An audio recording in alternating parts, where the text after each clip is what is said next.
사랑으로 하나 된 우리. 우리는 하나님의 사랑으로 지음을 받았습니다. 우리의 본래의 모습은 사랑입니다. 사랑이 아닌 것은 우리의 것이 아닙니다. 주님께서는 하나님을 사랑하고 내 이웃을 사랑하라는 새 계명을 주셨습니다.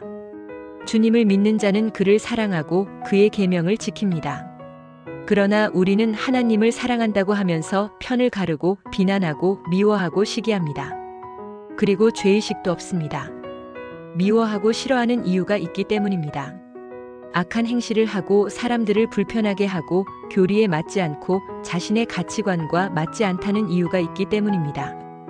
그렇기에 그런 사람 한두 명쯤 있는 것에 죄의식도 회개도 없습니다. 미워하는 이유가 타당하다고 생각하기 때문입니다.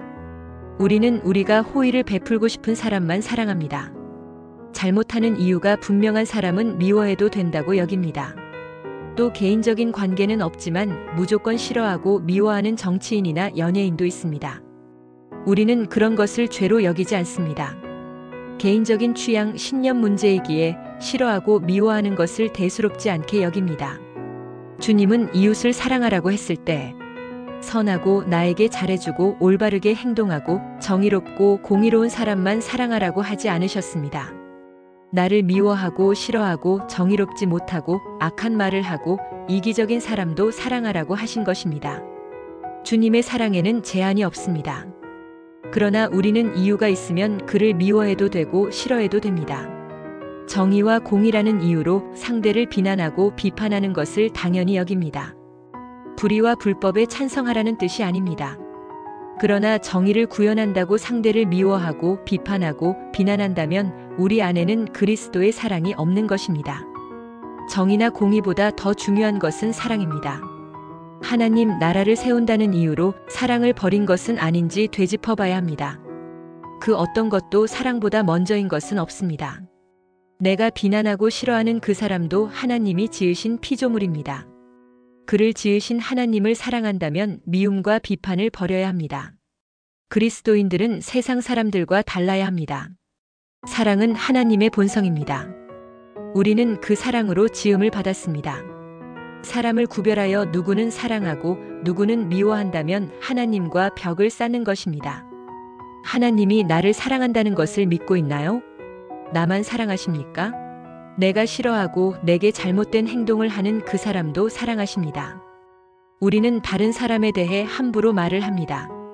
아무리 옳은 말이라도 그 말에 사랑이 있는지 점검하십시오. 사랑이 아니라면 입을 다무십시오. 그도 하나님의 사랑으로 지음받은 존재라는 것을 안다면 공개적으로도 마음으로도 비난하거나 비판하지 않을 것입니다. 우리는 사랑한다는 이유로 상대를 통제하거나 간섭합니다. 그게 사랑일까요? 상대의 잘못을 찾아내고 교정하려고 지켜본다면 그건 사랑이 아닙니다. 사랑은 관대합니다. 사랑은 하나님의 시선으로 상대를 지켜보는 것입니다. 우리 안에 사랑으로 가득 차 있다면 우리는 담대하게 하나님께 나아가 구하는 모든 것을 얻을 수 있습니다. 기도 응답을 받는 비결입니다. 우리가 하나님의 사랑으로 가득 차 있다면 사랑으로 가득 찬 세상을 볼 것입니다. 마음에 불만과 불평, 미움으로 가득 차 있다면 불만, 불평, 미움으로 가득 찬 세상을 보게 될 것입니다. 내가 사랑이라면 주변의 사람과 만물이 사랑으로 다가옵니다. 모든 피조물엔 하나님의 유전자인 사랑이 깃들여 있기 때문에 사랑인 나는 모든 사랑을 끌어당깁니다. 그리고 그 만물은 또한 나에게 무한한 사랑으로 보답합니다. 모든 필요가 채워질 것입니다. 우리는 사랑입니다. 사랑이신 하나님께서 지으셨기 때문입니다. 하나님을 사랑한다면 그가 지으신 모든 일을 사랑하십시오.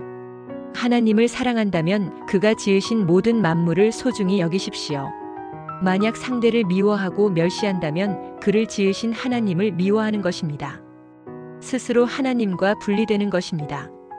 하나님과 화목하는 방법은 그가 지으신 다른 이들을 사랑하는 것입니다.